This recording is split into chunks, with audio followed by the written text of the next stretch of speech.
Oh, here I am hitting wrong buttons. It must be Monday. In fact, it is.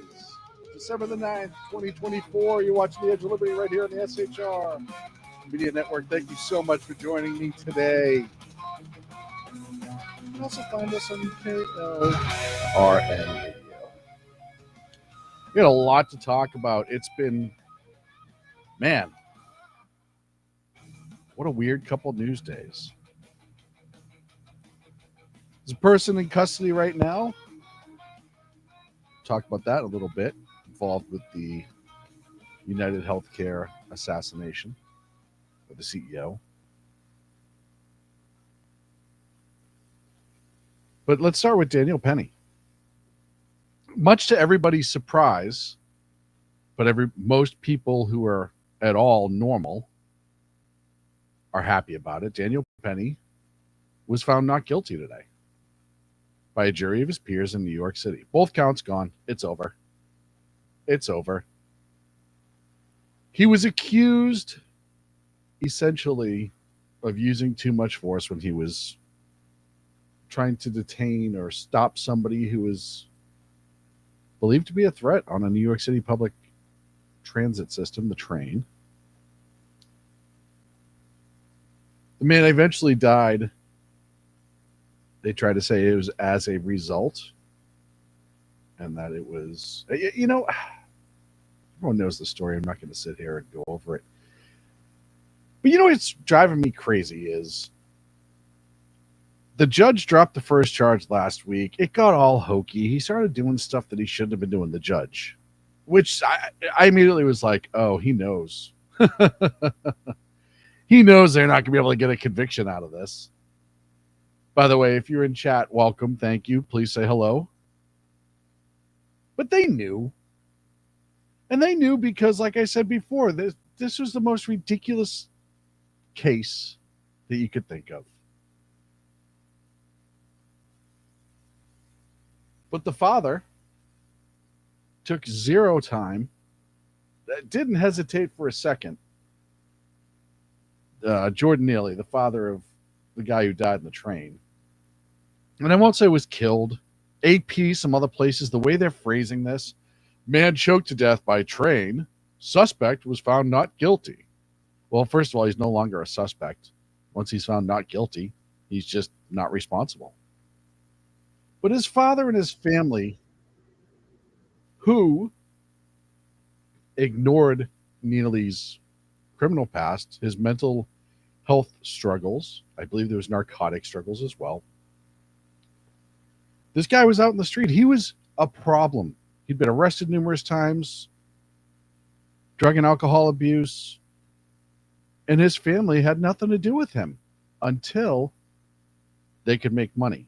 Now, allegedly, the father, Neely's father, filed a civil suit against Daniel Penny last week. And then today he comes out and he says this. I just want to say, I miss my son. My son didn't have to go through this. I didn't have to go through this either. It hurts. really, really hurts. What are we going to do, people? What's going to happen to us now? I had enough of this. The system is rigged. Mm-hmm.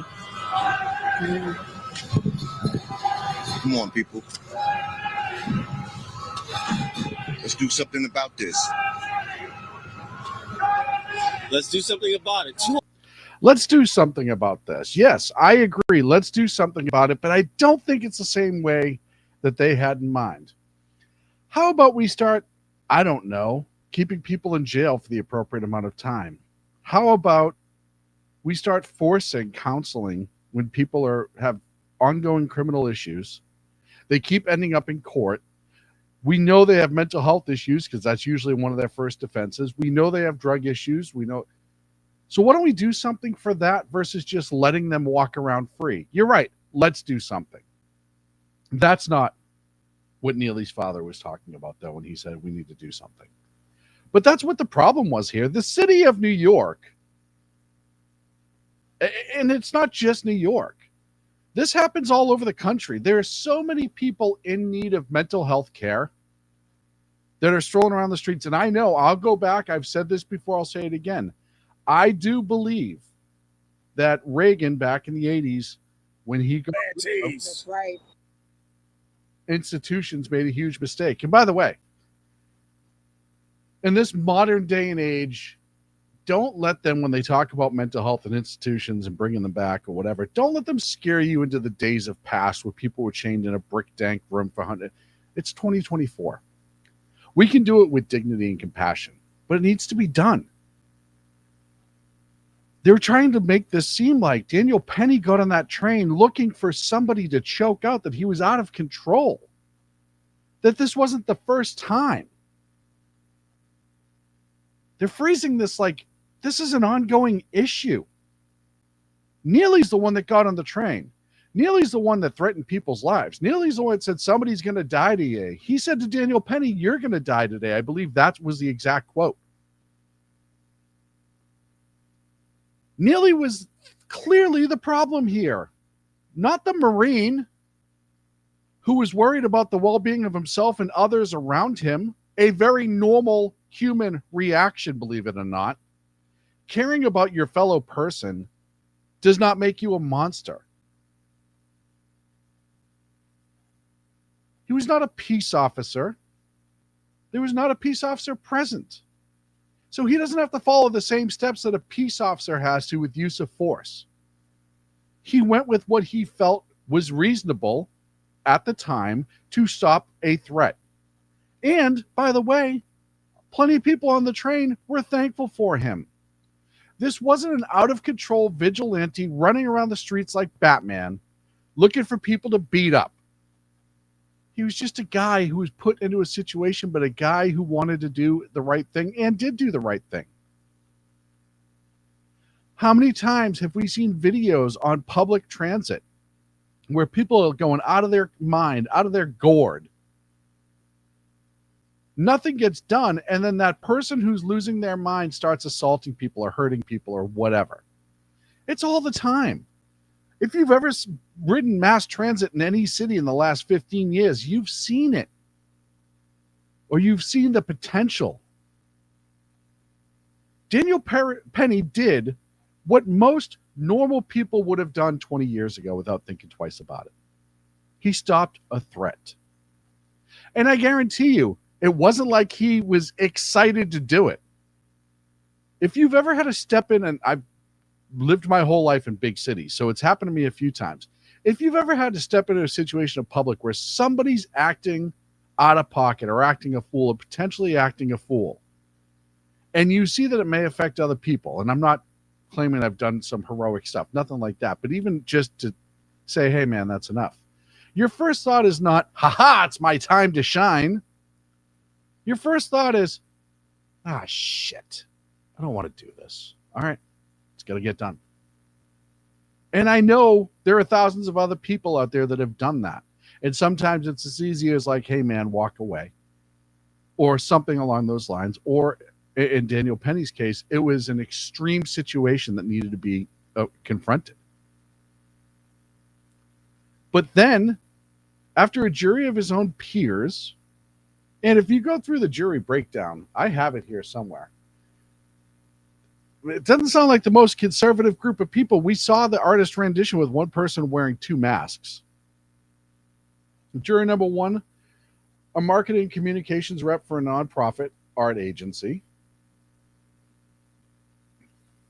Juror number 2, Mill lives in Washington Heights and works in healthcare.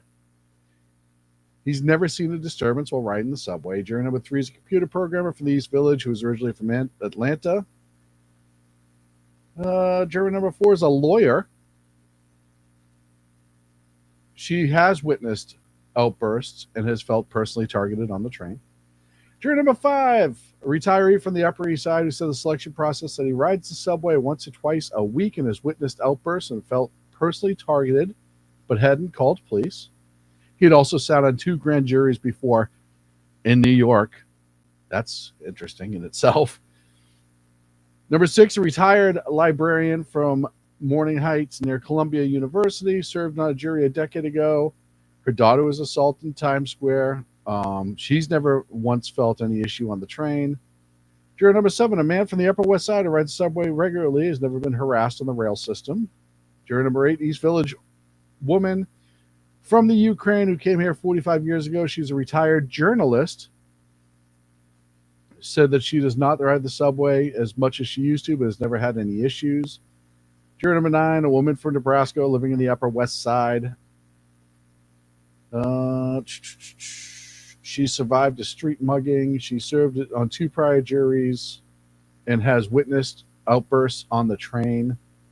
Juror number 12 is a paralegal who does not work on criminal cases. Juror number 11 is a Midtown lawyer who survived a robbery 4 years ago. So it's a good balance of people who ride the train. Some don't ride the trains. People who've dealt with issues on the train and haven't dealt with issues. I mean, I was skeptical that he would ever get a fair trial in New York. I'll be honest with you. But as you break down who they are and what they did, it appears that it was a pretty balanced jury. My mouth's not working.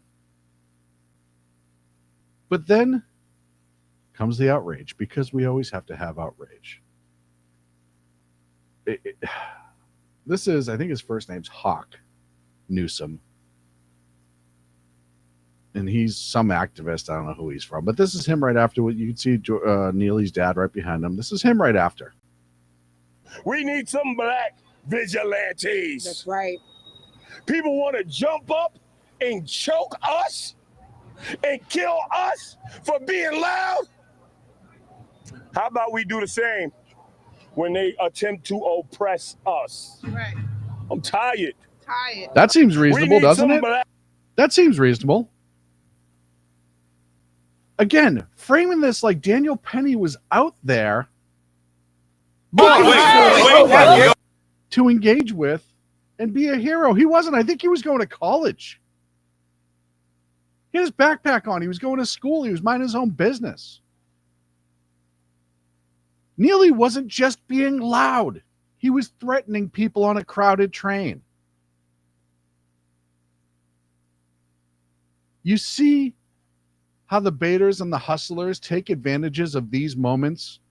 They throw these half-truths out. They use all this emotion.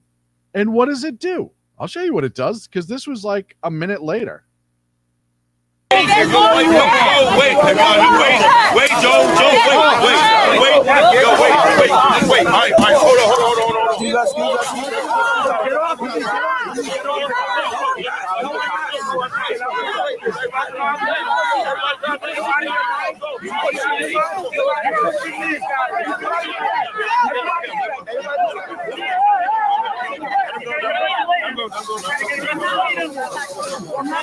I mean, I hate to say it's a predictable outcome,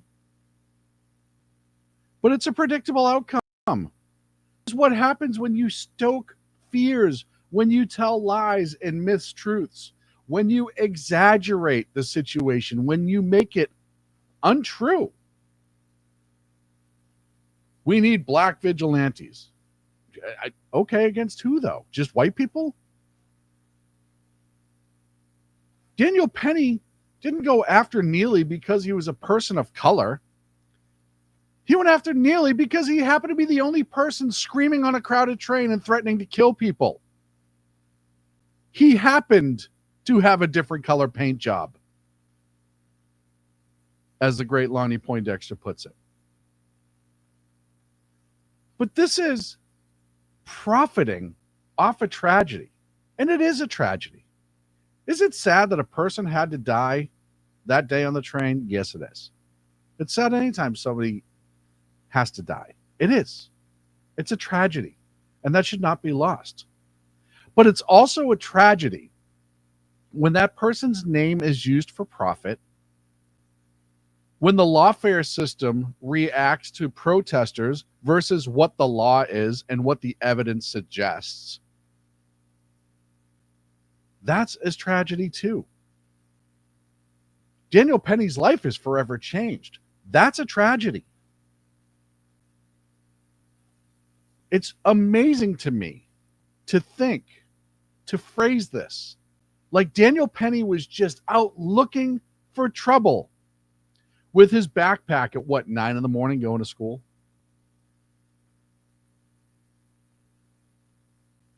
And unfortunately, because the race hustlers have pulled this off for years in this country, they're at it again. Now, I said earlier, do I really think that this is going to amount to anything? No. I really think that people have wised up quite a bit. You're always going to have a gaggle of people. I don't think people are going to come out and protest this because I think most people understand what happened in this situation. And that way, and I hope so. I really hope so. Maybe I'm wrong. It wouldn't be the first time I'm wrong. But I just hate seeing people like this profit over these tragedies. People keep asking, are we going to riot? Are we going to protest? Is that what's needed? Do glass have to break? Do cars have to burn for a black man to get justice in America? We can't show up with peace. We can't show up with facts. We can't show up with evidence and witness after witness. You give us nothing. Do you hear what she said? We can't show up with peace. We can't show up with evidence. We can't show up in facts. Well, you can. You just don't like the facts, the evidence, and the witnesses that showed up here because it said that Neely was in the wrong and Penny was not. But she can't profit off of that reality, so she creates her own. Nothing. And then you ask us to love this country. America hates black people, and we see it from that jury pool. So People who keep asking, are we going to America riot? hates Are we black going to people. protest? Is that what's needed?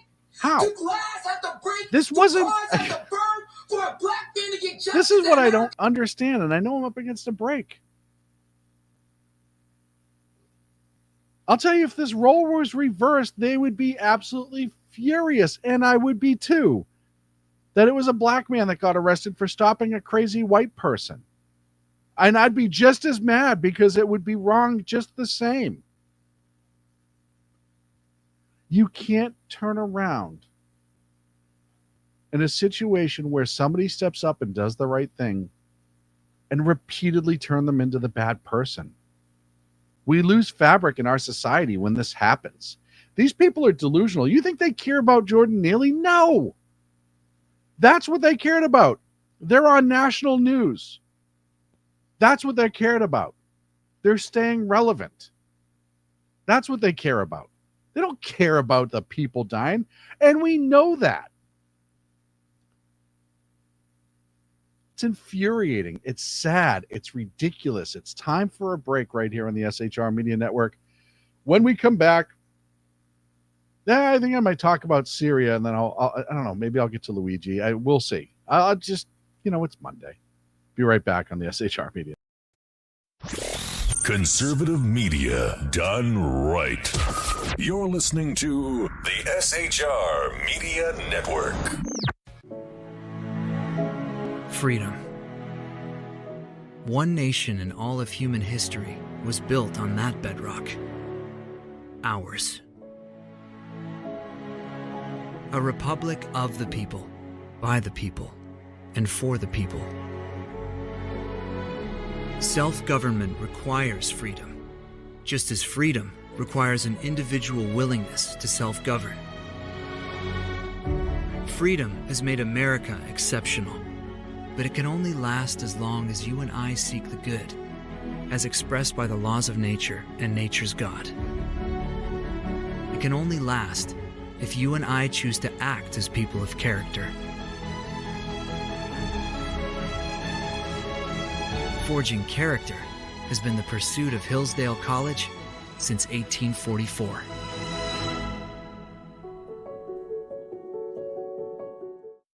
Attention, all patriotic women of faith. Yep, I'm talking to you, sis. Are you looking for high-quality, super soft apparel that reflects your love for country and your devotion to God? Look no further than Carry Girl Gear. Picture this. You rocking a tee so soft it's like being hugged by a cloud, all while showing off your love for God and country. Sounds dreamy, right? Well, welcome to reality, babes, because that's what we're all about here at Carry Girl Gear. We specialize in super soft tees, tanks, and more, designed specifically for the strong, patriotic woman who proudly wants to carry their message of faith and freedom. When you shop with us, you're not just getting a t-shirt. You're joining a community of like-minded women who are proud to wear their beliefs straight on their tees. So whether you're sipping sweet tea on the porch or leading the charge for faith and freedom, do it in a Carry Girl tee. Because life's too short for stiff, boring tees. CarryGirl.com, where faith and freedom meets fashion.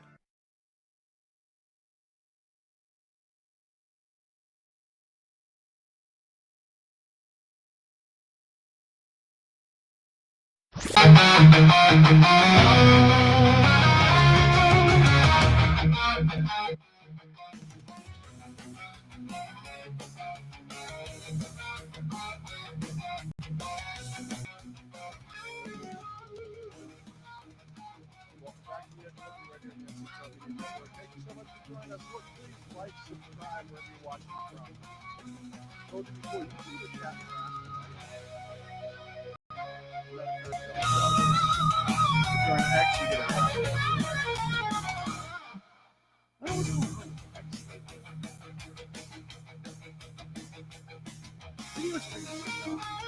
I know they were using the old iPod, which is sad because I really like X.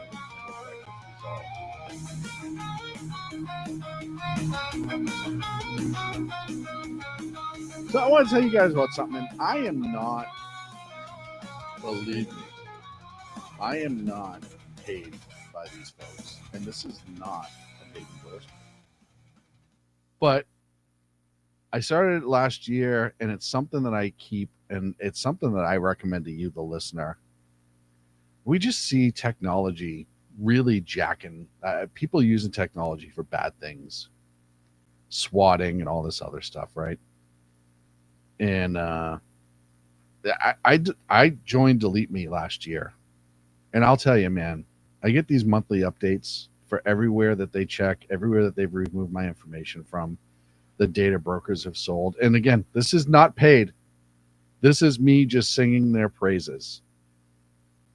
And they have checked all these data broker sites. They've checked, I'll tell you right now, 5,986 sites. They found my information on a bunch of them, and they've removed a ton of them. And I'll just tell you, modern age, you got to have modern defense, right? You got to, it doesn't mean it's going to fix or solve everything, but a little bit of help goes a long, long way. So let's talk about a Luigi. I made a Super Mario Brothers joke before I talked about the guy who assassinated Brian Thompson, the CEO of United Healthcare. It looks like the man they have in custody in Altoona, Pennsylvania, is more and more like the suspect who assassinated. It was an assassination, killing, whatever you want to call it, of CEO Brian Thompson. And I say assassination because it does appear to be more and more politically motivated. He's it looks like he's going to be this anti-capitalist Ivy League graduate. He made quotes from Ted Kaczynski in the manifesto that he had on him, saying these parasites had it coming. He was some sort of tech guy. He's originally from Maryland. apparently, due to an incident with a sick relative, absolutely was furious at healthcare as an industry. Reports are that he was eating in a McDonald's, and it came out originally that he presented a fake ID, and McDonald's called the police. And everyone was like, "What? How often do you get ID'd at McDonald's?"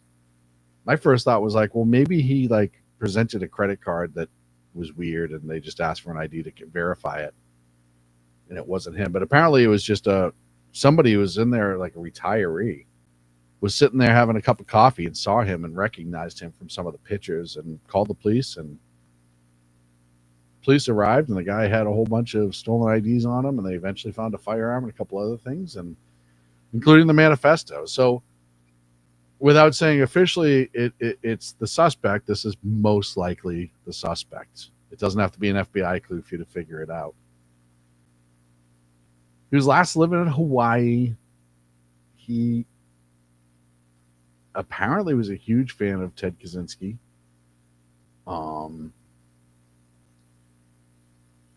If you look through, and I'm looking through some of the quotes, and I got this from the New York Post, posted today, their article titled, so I give them the proper credit, suspect in fatal shooting of United Healthcare CEO Brian Thompson, ID'd as Luigi Mangione, an ex-Ivy League student. He apparently went to this really high-end, prestigious school in Baltimore. It's a private all-boys school, $40,000 tuition. Computer science was like his deal. But if you go through his ex, and I was going through his ex earlier. Of course, I don't have it in front of me right this very second because I'm really terrible at this. At Pep Mangione, at PEPMANGIONE. It has not been pulled yet. He hasn't posted since June 10th. And if you start going through, there's a lot of stuff on medical. So there's some depression stuff in there. It's an interesting scroll. It's not what you'd picture a 26-year-old kind of just living his best life type of guy posting. There's nothing like, I mean, and I know it's not just me, but most people, like even the most serious of accounts, occasionally throw up some comedy or some haha post or whatever. There's none of that. It's all very, I guess, serious is a way to put it. He's talking about therapy, medication, self-care. It looks like he's talking like it's just really, really weird. One thing social media does is it definitely gives you an insight in situations like this where there's a very prominent killing. And when you can get onto their social media and start going through their background, you can kind of start seeing like how their mind works a little bit. He wasn't a dumb guy. He came from a well-off family. He works as a data engineer, allegedly. And yeah, it's just really going to be interesting to see as this plays out what triggered this. And I know there's a whole bunch of conspiracy theories out there, 15 different ones for 15 different reasons. I'm not about to go down those roads.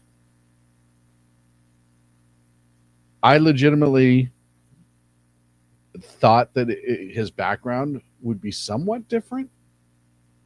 But, I mean, by all accounts, this kid had every opportunity in the world.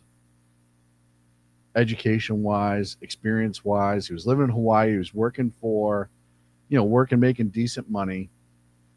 There's pictures of him now that are coming out online where he seemed like a relatively happy, normal kid. I say kid because he's younger than I am, substantially. But now the question is, what triggered him to commit murder against Brian Thompson?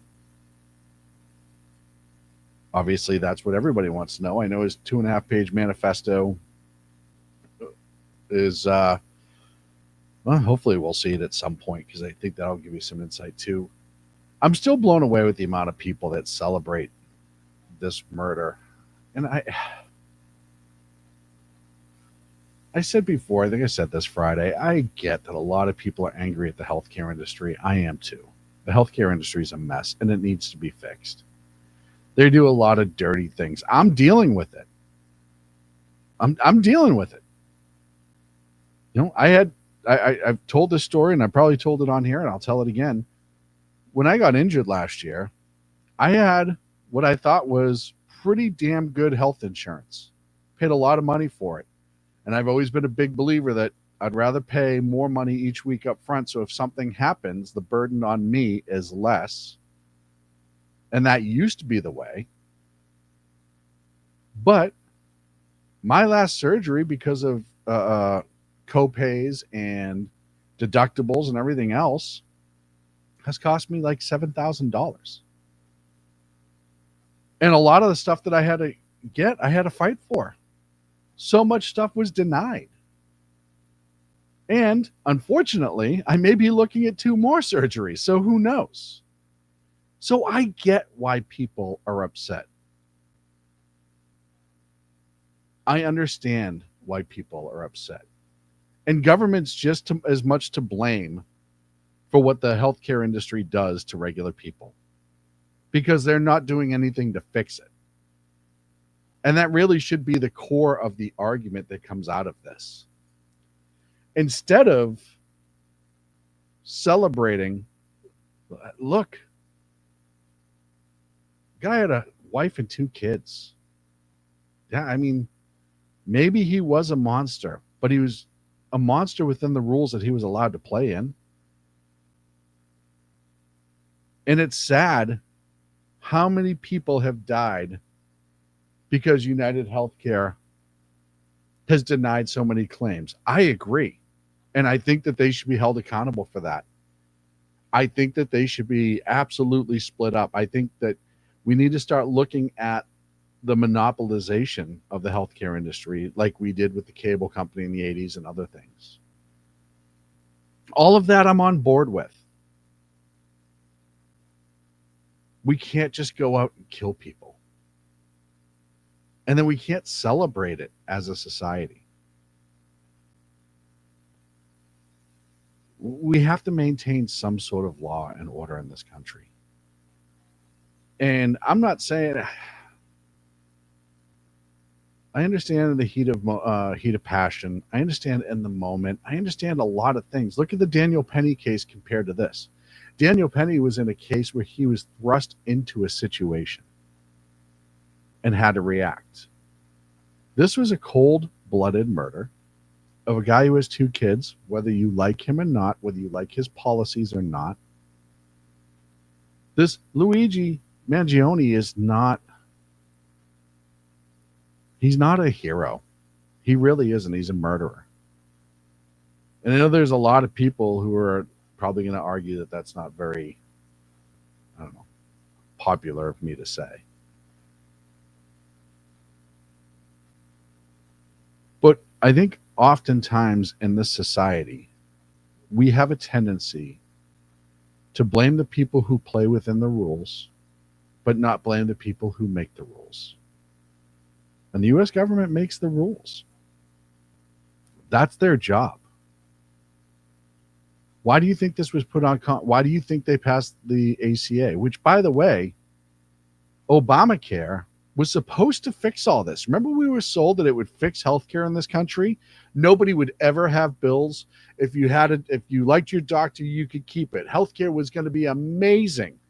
And it's more garbage now than it was before it passed. Immigration does not help our healthcare system. The illegal immigration flooding all of these different hospitals, and it's not just hospitals, it's schools and other public services. All of this stuff adds up. But that's the situation that was allowed to fester Politicians are to blame for all of this.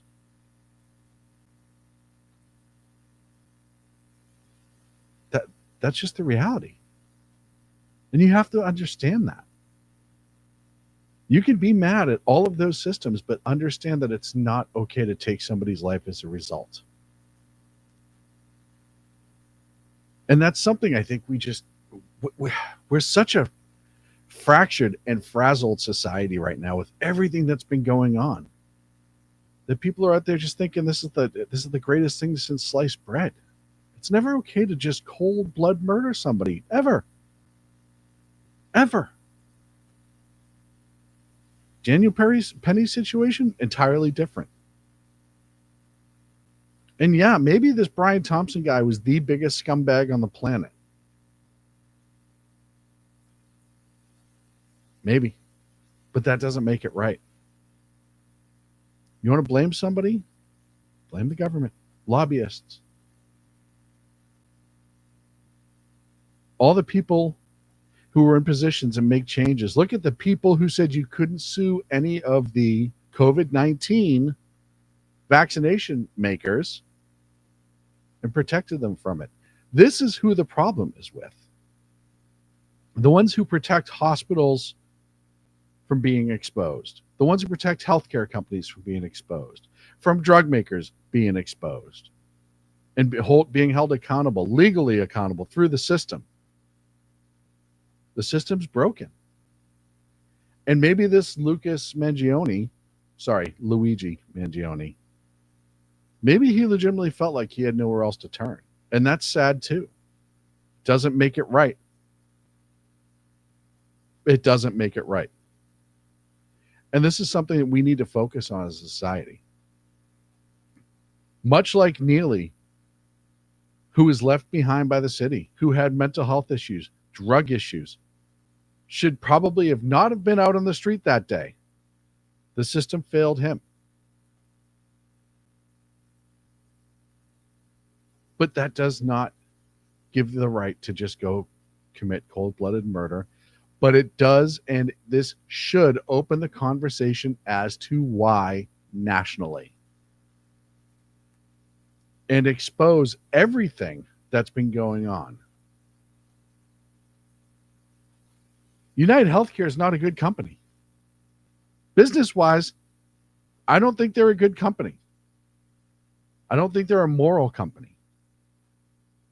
And that's something where the federal government needs to step in and actually start focusing on that. Instead of things like, I don't know, what did HHS put out today? Happy Pansexual Tuesday or Monday or whatever the hell it is. Yeah, go to their website. Or go to their X, I'm going to pull it up for you right now because I saw this and I was just...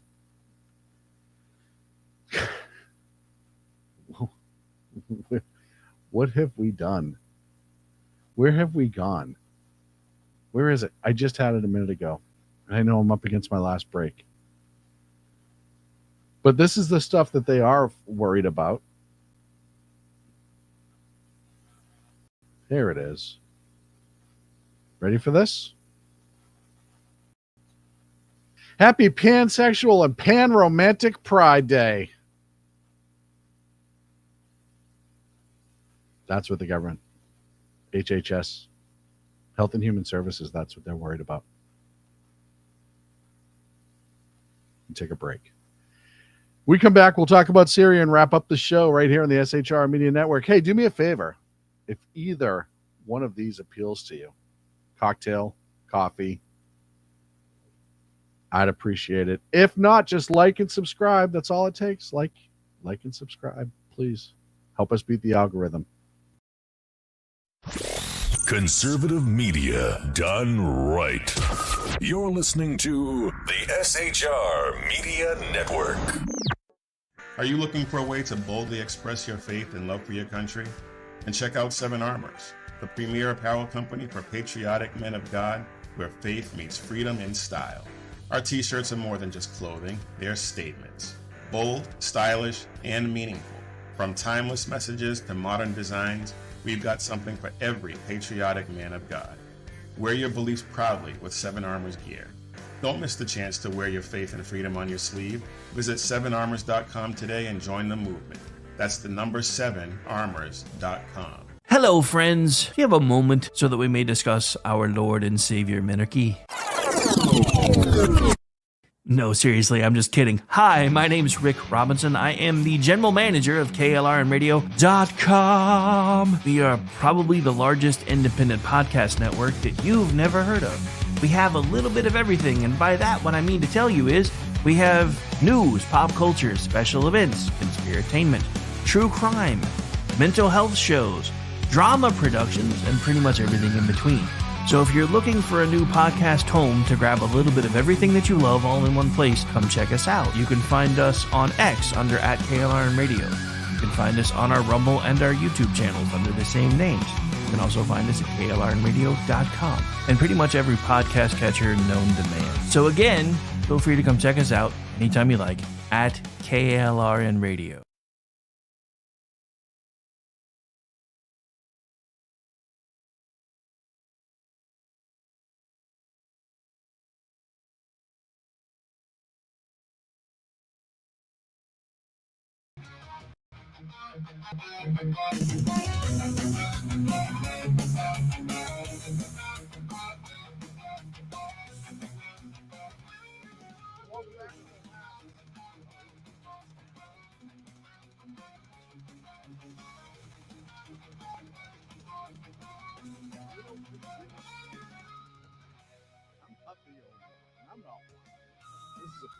I know. The fact that anybody would listen to this is a privilege. You guys are all out of your minds, and I appreciate it. Because let's face it.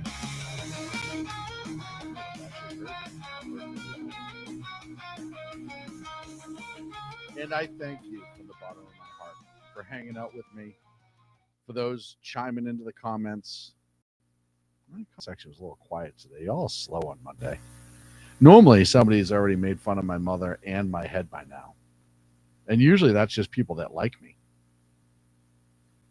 So as I'm scrolling through, a couple interesting little tidbits that have popped up. First of all, I don't know if you heard this, but part of the Diddy case that got really, it's all really bizarre, so there's no right way to say it.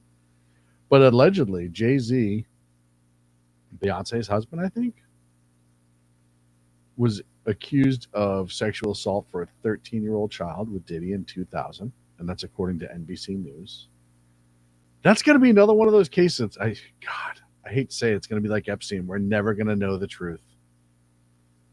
And I hope we do know the truth about Epstein, obviously.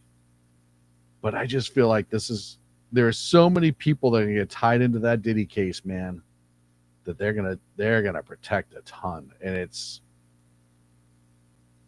really, really jacked up. I do want to put up my little, I saw this today, and this one made great sense. This was from @ColonelMark4 on X. DoD security assistance were unable to track $6.2 billion sent to Ukraine. State of California were unable to track $24 billion spent to combat homelessness. The Pentagon were unable to track $2.3 million of military spending and haven't passed an audit for 7 years. The U.S. Treasury were unable to track $5 trillion of pandemic spending, and then the IRS. You sent $601 on Venmo, and we're coming to bust in your doors. Isn't that sad? It's true, though. And I responded to the good colonel. It's 100% true. It is amazing to me how they view the American people. And we know the DoD money, the Pentagon money, and probably some of the Treasury money. That's all going to Black Ops stuff. It's probably going to Skunk Works. They know where that money is. They just don't want to admit they know where that money is. It's been like that for years. But if you don't think that so many people in government look at us like drones, all we do is pay for their pet projects. I say this in California all the time. You'll see it on my X all the time. That's all we do. They want to get every damn penny out of you that they possibly can, but they don't track any of the money Or they just, even the ones that is tracked, the money that is tracked, it's just blown. Biden just sent another $1 million to the Ukraine. We admitted the involvement with the regime change in Syria. There's money that went there too. Why are we paying money to all of this? Why? We keep borrowing money from China and handing it out to other countries along with our own money. As most of you know by now, the Bashar al-Assad regime in Syria has fallen. The rebels that took over ain't any better than Bashar al-Assad. I know that people celebrate, and look, if I lived in Syria and Bashar al-Assad had gassed and bombed the villages that I lived in, yeah, I'd be excited. Because it's you think your life's going to get better. But these rebels who knocked Bashar al-Assad's regime out, these are all former ISIS guys. They're not saviors. And Bashar al-Assad was a complete monster. But this is the risk with civil war. This is the risk with regime change. But why were we ever involved? It's like Libya. Look at what happened in Libya. Have we learned no lessons? We're going to dump this money into this rebel group filled with guys that we spent billions of dollars blowing up when they were part of ISIS. And now they're running Syria. People are all upset because Israel is bombing the hell out of parts of Syria that had potential chemical weapons and other stuff that they don't want to fall in the hands of these rebels. And I don't blame them. They pushed to the Golan Heights to make a barrier. I don't blame them. These rebels have already said they're going to go free Jerusalem. It was a no-win situation, but it was none of our damn business. I understand why Israel's acting. It's right on their doorstep. I would too if I was Israel. But it's none of our damn business. And that's something that our country cannot seem to get past. Our leaders, our politicians, the military-industrial complex, they can't get past the fact that we don't need to be involved in any of that crap. Let it play out. We'll deal with it then. It's not ours. It's not our job to go all over the goddamn world, dump a bunch of taxpayer dollars to get a regime change in a regime that's no better. There are a ton of people turning around saying that, hey, at least Bashar al-Assad protected some Christian towns and stuff like that. He was a monster, but yeah, he wasn't as bad as the rebels might be, but we don't know because the rebels aren't there yet. Then why do we get involved? It blows my mind.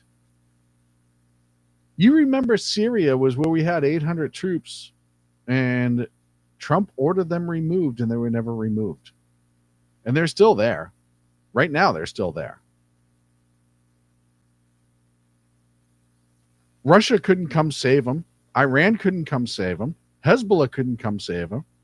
Allegedly, Al-Assad jumped on a plane and is in Russia now with his family. The only reason Al-Assad lasted so long is because Russia, Iran, and Hezbollah, which is also Iran essentially, had done all of his heavy lifting. You remember when the civil war was really hot and heavy in Syria, Russia was bombing the hell out of it. They had Russian troops on the ground. That's why when we fired our Tomahawks, we called the airbase first and told Russia, hey, get your troops out of there. This is coming. We're doing it. Sorry. We shouldn't be there. We have to stop this idea. Look, if it's an ally and a foreign group is taken over and it's not an election and they do it, okay, we can have that conversation. That's reasonable because it's an ally. Syria wasn't an ally per se. Syria kept Syria stable. He was an autocrat, Bashar al-Assad was, to keep kept Syria stable through an iron fist with the help of Russia and Iran. He wasn't a good person. And now, once again, to nobody's surprise, the Middle East is in more turmoil.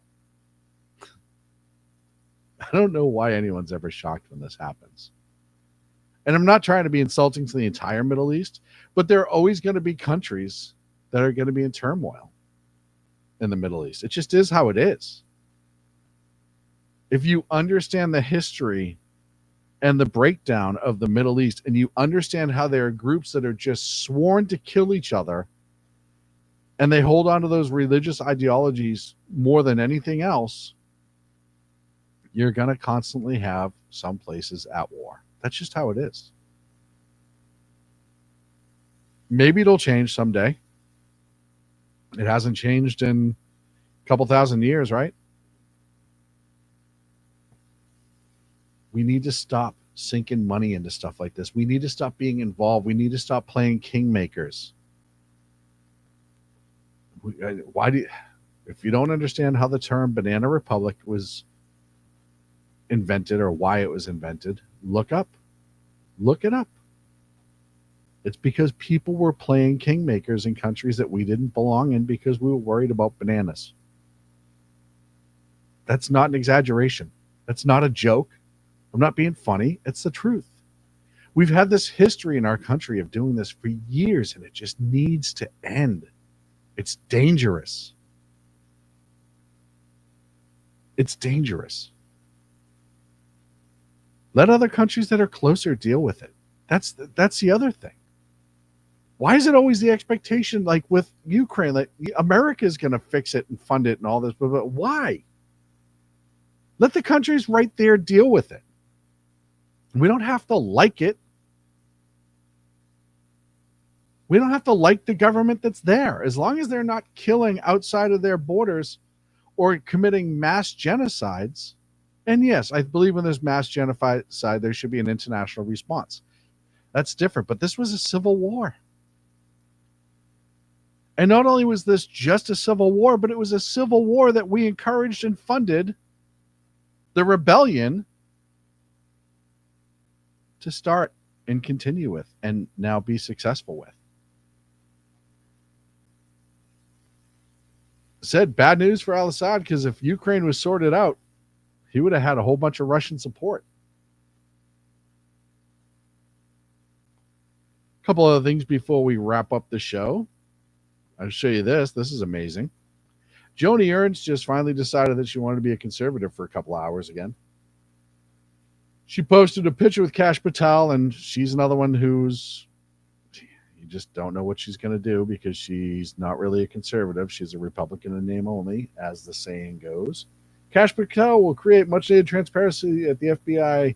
He shares my passion for shaking up federal agency, downsizing the DC bureaucracy, and having public servants work on behalf of the American people.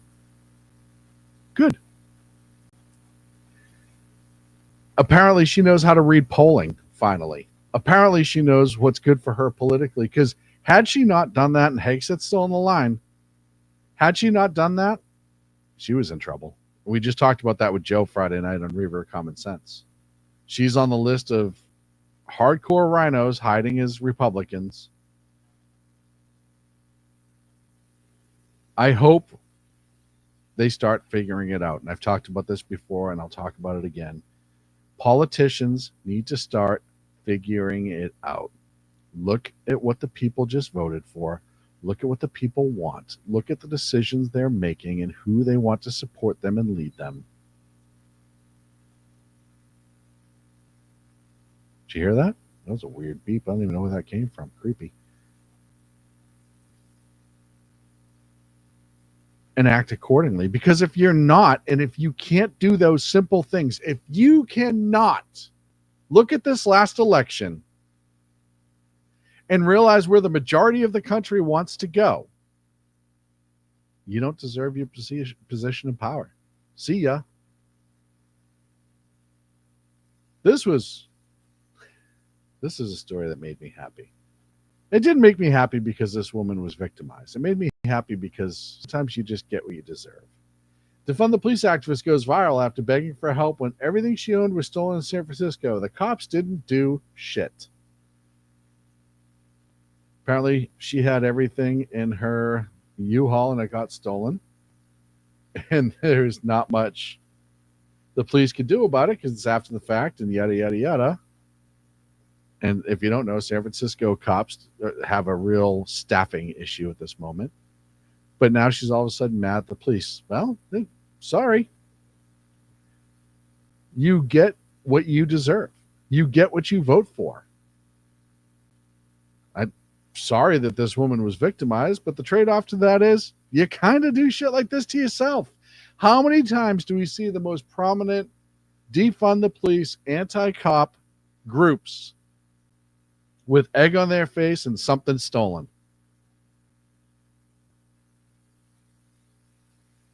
Tom Homan posted this next story, and I'll play it for a little bit. I didn't even hear about this. X was the only place I saw this. I didn't see this on any other media outlet whatsoever.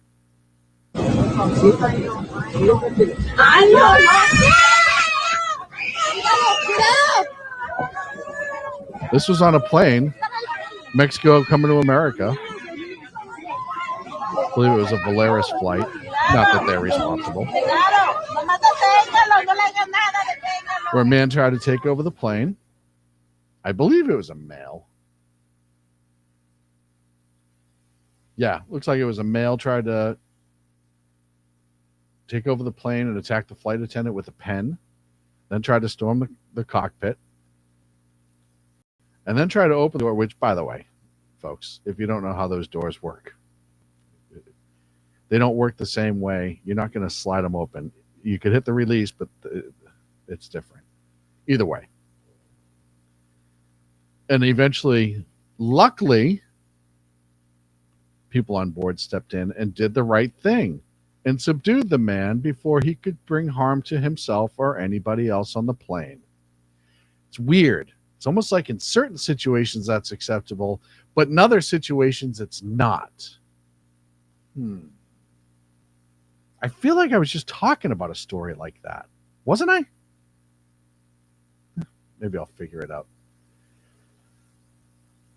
Oh, man, these people are just unbelievable. It's infuriating me. It's still infuriating me that there are people who are trying to frame the Penny case like he was out looking for trouble that day.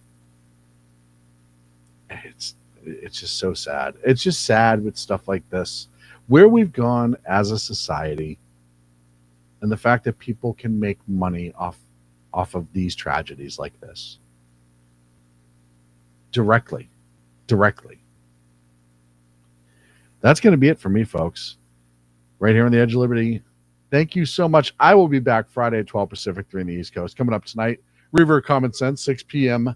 Pacific, 9 p.m. on the East Coast. I always have to think those out. Like I said, if you like me, wrong way. Let's try it that way. Please grab me a cup of coffee or a cocktail. I'll take either.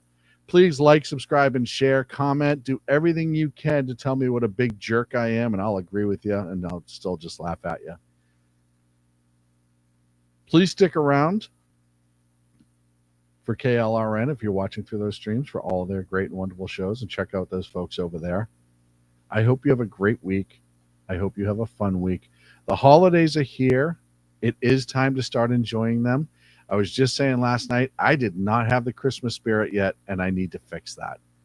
I love Christmas. It's usually my favorite holiday of the year. It has everything to do with the fact of just how light people are, how festive people are, the fact that people are much happier than they normally are, and I need to find a way to get into that spirit because I'm having a hard time finding it this year. I don't know why, but I am, and I'm trying, and I hope that you find it. I'll see you Friday. Thanks for sticking around. Conservative media done right. You're listening to the SHR Media Network. Conservative media done right. You're listening to the SHR Media Network. Hey, it's Sean from the Edge of Liberty. Join me right here on the SHR Media Network every Monday and Friday, 12 on the Pacific, 3 on the East Coast. On this show, we'll discuss news, politics, the government, how cranky we are about the government, and more. If you want to hear hard talk, good interviews, sarcasm, bad jokes, and, oh, God, that really is me in a nutshell. Either way, check me out right here on the Edge of Liberty every Monday and Friday, 12 Pacific, 3 on the East, on the SHR Media Network.